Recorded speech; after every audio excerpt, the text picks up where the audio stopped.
Salam sejahtera saya ucapkan kepada Anda semua. Nama saya Dr. Thomas. Saya akan membentangkan jenis partikel perniagaan, industri dan produk. Jenis partikel perniagaan kami adalah mengambil pesanan dan menghantar. Hal ini kerana kami mengambil pesanan dengan hanya menggunakan aplikasi WhatsApp, Instagram dan Facebook.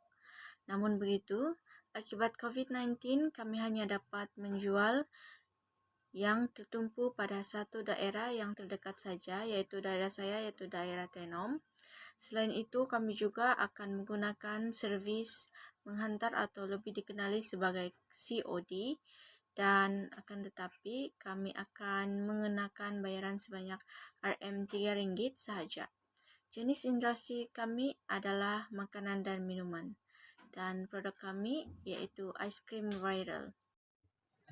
Selamat sejahtera, nama saya Joy Joben Joseph dengan nombor metrik BE191611039 dan hari ini saya akan membentangkan mengenai siapa yang berada di dalam syarikat Frozen Feast.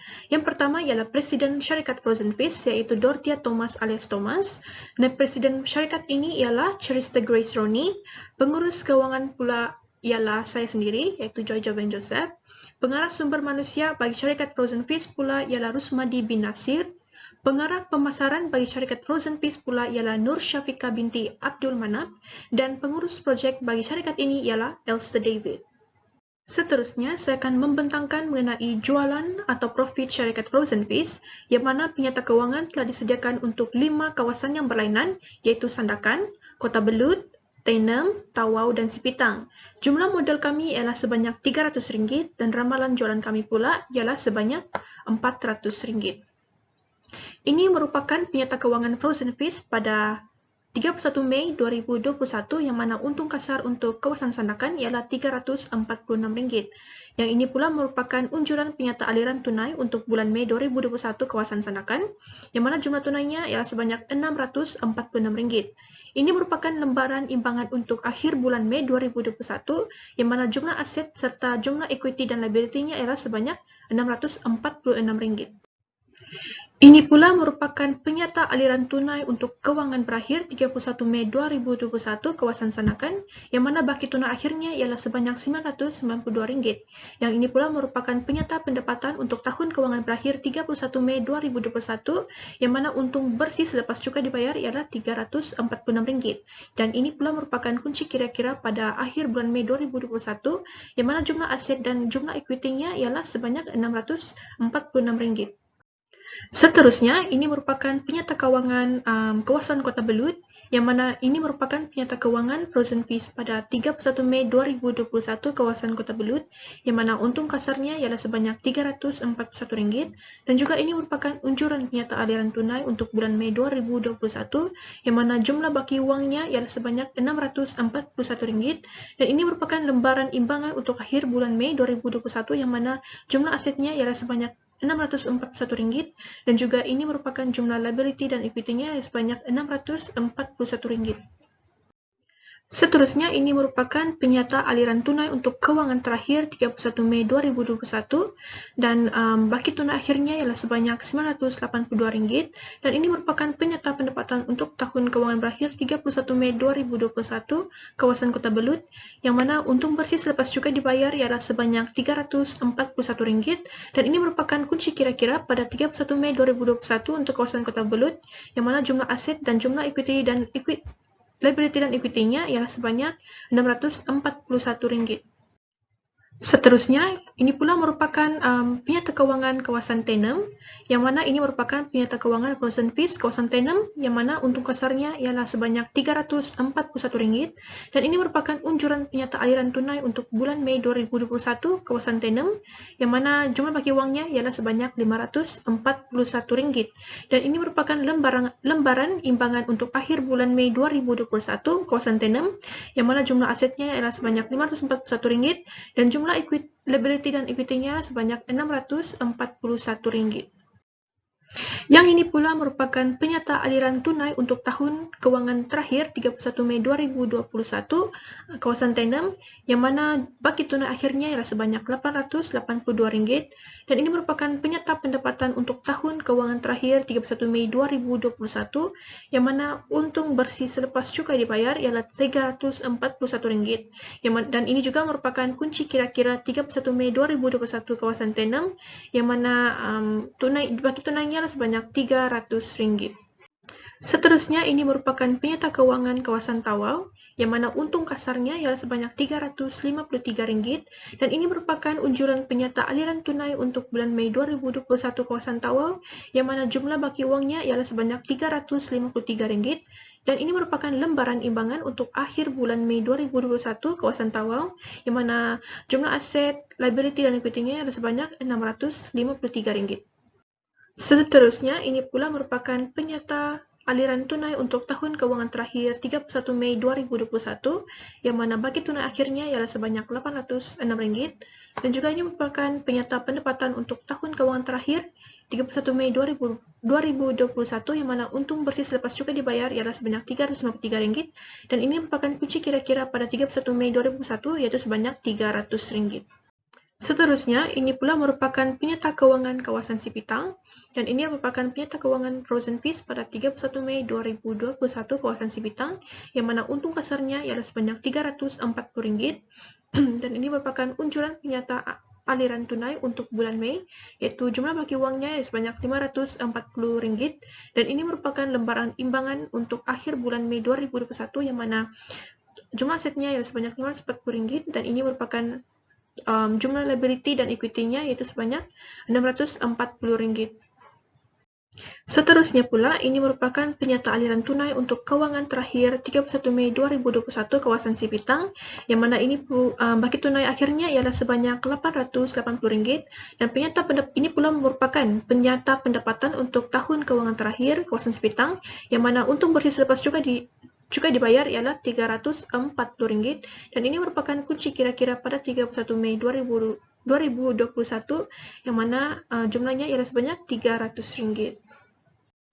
Selamat sejahtera, saya Charista Grace Roni dan saya akan membentangkan tentang strategi yang digunakan dalam mempromosikan produk kami. Jadi dalam syarikat Frozen Fish, kami menggunakan dua cara untuk mempromosikan produk kami, yaitu yang pertama ialah secara online, di mana kami menggunakan WhatsApp, Facebook, dan juga Instagram sebagai platform kami untuk mempromosikan produk kami, yaitu ice cream viral. Ini disebabkan platform tersebut tidak memerlukan modal, boleh dipromosikan secara percuma, dan lebih cepat tersebar kepada pelanggan kami. Karena zaman ini semua orang guna media sosial, jadi dengan itu ia telah membantu juga dalam meningkatkan penjualan kami. Yang kedua ialah secara offline, di mana setiap ahli dalam syarikat Frozen Fish telah menghasilkan ice cream viral dan menjualnya di kawasan daerah masing-masing, atau lebih spesifik di kawasan tempat tinggal kami sendiri. Ini karena disebabkan kes COVID yang kian meningkat dan merisaukan, jadi kami tidak dapat menjual es krim kami di tempat lain, jadi kami hanya memfokuskan di tempat tinggal kami sendiri. Yang seterusnya ialah pencapaian syarikat Frozen Fish. Antara pencapaian syarikat Frozen Fish ialah produk yang kami jual, yaitu ice cream viral, telah menerima sambutan yang agak baik daripada pelanggan kami, dan ini telah memberi kami semangat untuk menghasilkan lebih banyak ice cream dan juga perasa ice cream. Yang kedua ialah dalam tempo 2 bulan kami telah berjaya menghasilkan 800 batang ice cream viral secara keseluruhan, meskipun kami hanya menjualnya di kawasan masing-masing. Hai, nama saya Nur Syafika binti Abdul Manap. Hari ini saya akan membentangkan tentang resiko ataupun masalah dalam perniagaan. Yang pertama adalah risiko dalam keuangan. Yang kedua adalah risiko dalam ekonomi. Dan yang ketiga, risiko dalam pematuhan.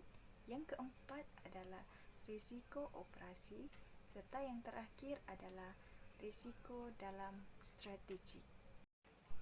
Hai, nama saya Nur Syafiqah binti Abdul Manap. Hari ini saya akan membentangkan tentang proses pengurusan risiko ataupun masalah dalam perniagaan. Yang pertama adalah mengenal pasti risiko perniagaan. Yang kedua adalah mengkaji dan menilai risiko. Yang ketiga adalah merancang pengurusan risiko. Yang keempat adalah melaksanakan pengurusan risiko, dan yang terakhir adalah menilai dan mengawal keberkesanan pengurusan risiko. Terima kasih. Pada pandangan saya, terdapat beberapa perkara yang boleh diperbarui dan ditambah agar syarikat ini dapat berkembang dengan pesat di masa hadapan. Pertama ialah syarikat Frozen Fish perlu menambah agen-agen jualan di daerah yang lain bagi meningkatkan lagi hasil penjualan es krim viral. Bagi masa sekarang, terdapat 5 agen utama di 5 buah daerah berasingan di Sabah, yaitu di Sipitang, Kudat, Sandakan, Tenom, Tawau, dan Kota Belud. Menambah bilangan agen di daerah-daerah yang lain juga dapat membuatkan produk yang syarikat ini hasilkan lebih dikenali oleh orang ramai, bukan saja di 5 daerah tersebut tetapi di seluruh Sabah. Di samping itu, dapat meningkatkan lagi hasil penjualan dan populariti terhadap produk syarikat ini. Kita juga dapat membantu masyarakat untuk mendapatkan pekerjaan. Hal ini merupakan langkah yang utama bagi memperkembangkan lagi syarikat kita agar lebih besar dan dikenali oleh orang ramai. Selain itu, syarikat kita juga perlu untuk menambah bilangan perisa bagi es krim viral agar kita dapat menarik minat pembeli. Pada masa kini, kita hanya memiliki 4 perisa utama bagi produk es krim viral. Kita perlu menambah lagi beberapa perisa agar pembeli tidak merasa bosan terhadap produk yang kita keluarkan kerana memiliki berbagai perisa yang berlainan.